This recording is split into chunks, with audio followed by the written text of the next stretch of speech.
ஓம் ஸ்ரீ குருப்யோ நமஹ.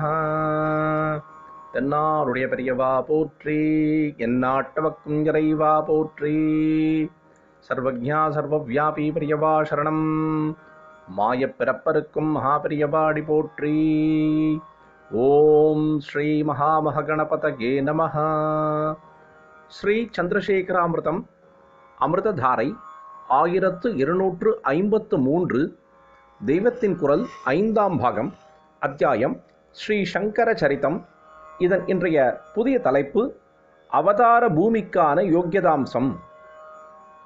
அந்த வம்சங்களில் வந்த நம்பூதிரிகள் மலையாள தேசத்தில் வைதீக அனுஷ்டானங்களை புஷ்கலமாக, அதாவது நிறைவாக பண்ணிக்கொண்டு சதாச்சார சம்பன்னர்களாக வாழ்ந்து வந்தார்கள். அந்த வம்சத்துக்காரர்கள் மட்டுமில்லை, நம்பூதிரி சமூகம் முழுவதுமே அப்படி இருந்து வந்தது. மலைக்கு மறுபக்கம் நடக்கும் விவகாரங்களில் சிக்கிக்கொண்டு குழப்பமடையாமல் அவர்கள் ஒதுக்குப்புறமாக இருந்த தங்கள் தேசத்தில் நிச்சந்தையாக பழைய வழிகளிலேயே போய்கொண்டிருந்தார்கள்.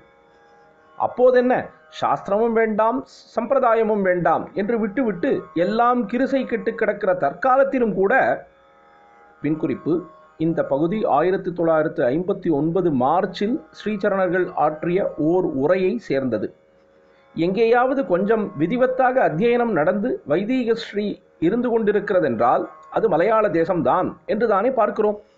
அங்கேதான் தற்போதும் அநேக நம்பூதிரி கிரகங்களில் கர்ப்பத்தை கூட்டி 8 வயசில் பசங்களுக்கு உபநயனம் செய்து அப்புறம் 5-6 வருஷமாவது அவரவருக்கான வேத சாக்கையில் அத்தியனம் பண்ணுவதற்கு விடுகிறார்கள். இந்த அத்தியன காலத்தில் சாஸ்திரத்தில் சொல்லியுள்ளபடி பிரம்மச்சாரி பசங்கள் ஒரு கோவணத்தை மட்டும் கட்டிக்கொண்டு தண்டம் வைத்துக்கொண்டு மான் தோலில் படுத்துக்கொண்டு நியமமாக இருக்கிறார்கள். முதல் மந்திரியாயுள்ள கம்யூனிஸ்ட் கட்சியை சேர்ந்த சங்கரன் நம்பூதிரிபாட் கூட இப்படி சாஸ்திரோக்தமாக அத்தியனம் பண்ணியவர்தான். ஸ்ரீசரணர்கள் சிரித்துவிட்டு தொடர்கிறார். கம்யூனிசம் மாத்திரம் என்ன, அதுவும் அபேதவாதம் என்னும் சோஷலிசத்தின் கெடுபிடி ரூபம்தான். அத்வைதம் என்றாலும் அபேதம் என்றாலும் ஒன்றுதான். இவர் பேர் ஆச்சாரியால் பேராகவே இருக்கிறது, அதிலும் கூட அத்வைதம். பிற்பாடு இங்கிலீஷ் படிப்புக்கு போகிறவர்களும் கூட ஆரம்பத்தில் சில வருஷங்கள் அத்தியனம் பண்ணாமல் இருப்பதில்லை என்று சமீப காலம் வரை நம்பூதிரிமார்களிடையே நடந்து வந்திருக்கிறது.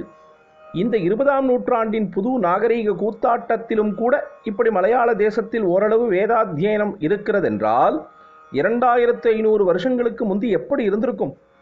அதனால்தான் அவதார பூமியாக பரமேஸ்வரன் அந்த இடத்தை தேர்ந்தெடுத்தது. சாஸ்திர வழியை லோகத்துக்கு காட்டுவதற்காக அவர் அத்தியனம் குருகுலவாசம் செய்யணும் என்றால் அவை உள்ள இடத்தில் பிறந்து வளர்ந்தால்தானே முடியும். அமிர்தம் தொடர்ந்து பொழியும்.